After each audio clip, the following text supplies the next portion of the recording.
to levels of life which are displayed for you. So the ones that attract you are the ones you go towards. So it really is, for most people, it would say it was appetite which is actually pulling them towards it. 7 levels, and these are the 7. This is samsara down here,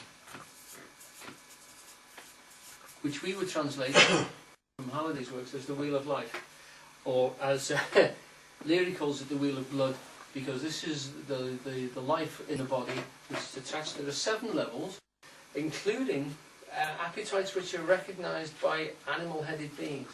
We have a lot of gods with animal heads in the primitive world, and they tend to reflect or to represent qualities, emotional qualities, which are hard to describe. Well, not verbally described, they're described with a familiarity with particular animals.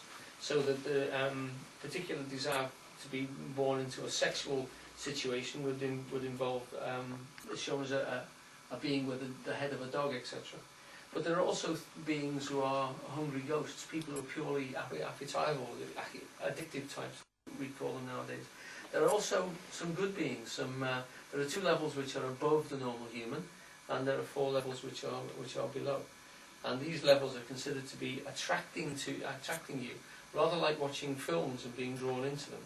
To actually see people behaving in a particular way becomes attractive to you. You're drawn into them, or pushed into them if you like. It's your karma which is acting through this state and driving you down. There's a wonderful description in this book that by Thodol that what is happening here is the initial falling of the spirit. It bounces up to this level, and then with each successive bounce it actually cannot reach back to that level. It becomes lower and lower and lower, and it is by the force of the self that it can hold itself at the different levels and states and take itself back into becoming again. At this level, of course, you don't have to choose to go back into life, but all these other levels you fall back slowly into a life at the level of the choice that you're creating.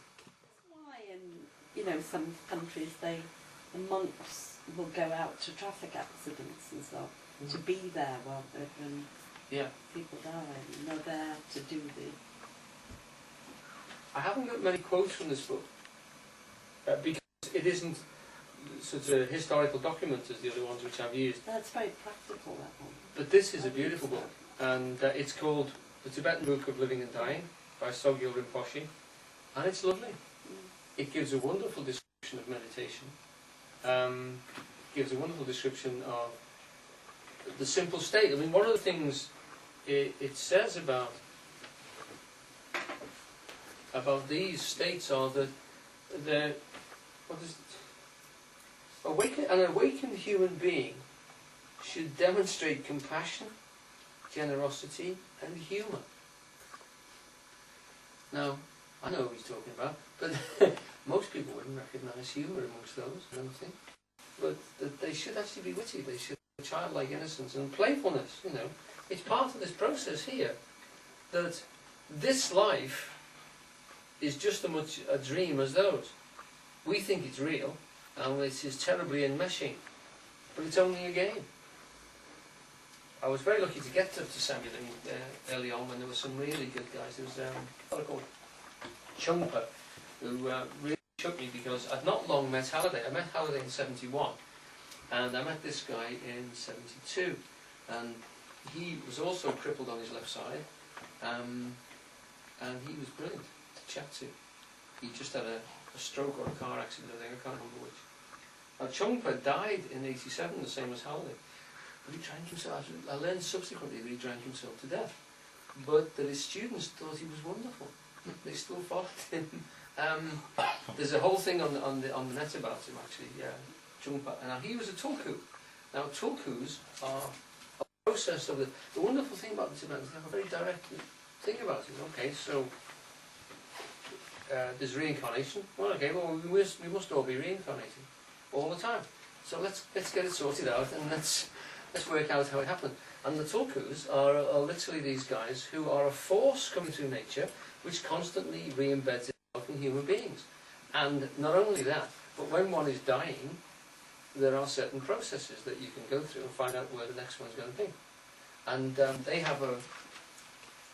I discussed this at length actually with Eugene, and he said there's certain forms like that in the aristocracy, which we won't go into in a moment, but what the Tulkus do, I mean, when one of them dies, they don't just take an astrological chart of when he was born like we do. They take an astrological chart of when he died, and that will show when he's being reborn. So they know roughly how long it's going to take before he comes back again. And then they look for somebody who looks for a child that's being born to represent him. Now, it's not just as simple as that. They get all these old bits and bobs. I think there's got to be about 60 of his artifacts. And they then take them to the child, and the child is sort of under 2 or something, and he has to pick up at least half of them, and not pick up any of the ones which are nothing to do with the old master. Then of course it's a bit grim, because they take them away from the parents at the age of about 4, and then bring them from monasteries. From then onwards they are Tulkus. And that was what had happened to Chompa. He had been brought up like that, and they'd only just come from India at that time. But he was a fascinating character, and although English was, I think, his 3rd language, he was very good company, and certainly a very good talker, lecturer, when I met him then. But the Tibetans there were Tibetan artists, and a lot of monks were really interesting people, very, very sort of sociable, extremely warm characters, and very, very open to this. They discussed it without any sort of holier than thou nature. They were very direct, and I had a wonderful time with it. They lived very simply, but they certainly seemed to enjoy life, and they were good fun. Part of the process of this is that this is very long-winded. You'd have to say that this is very long-winded, and this is a condensation of something which is even longer. It's called a literature about death, of which, as I said, some sources say there are 40-odd pieces of work in it. The Tibetan Book of the Dead has only associates itself to 2 or 3, I think, of that we've slimmed it down a lot, which is why I think this appeals to me. It is the wordage in this. The words are actually, I find them rather more poetic. More poetic, in fact, than the Ted Hughes, which I find is a little bit mundane. But this one seems to have actually a nice address in it. The way it speaks is quite... The other side, I mean, the other part of the Bardo, I'll just read a little bit here. And this is the part in the early part of the Bardo where they're actually still using the person's name. So it starts off with the person's name. Try to reach and keep the experience of the clear light. Remember, light is the life energy, the endless flame of life. It's an ever-changing, surging turmoil of colour which may engulf your vision. This is the ceaseless transformation of energy, the life process. Do not fear it, surrender to it, join it. It is part of you. You are part of it. Remember also, beyond the restless, flowing electricity of life is the ultimate reality, the void. Your own awareness, not formed into anything possessing form or colour, is naturally void. The final reality, the all good, all peaceful, the light, the radiance. The movement is the fire of life from which we all come. Join it. It is part of you. Beyond the light of life is the peaceful silence of the void, the quiet bliss beyond all transformations. The Buddha's smile. But the void is not nothingness. The void is the beginning and the end itself.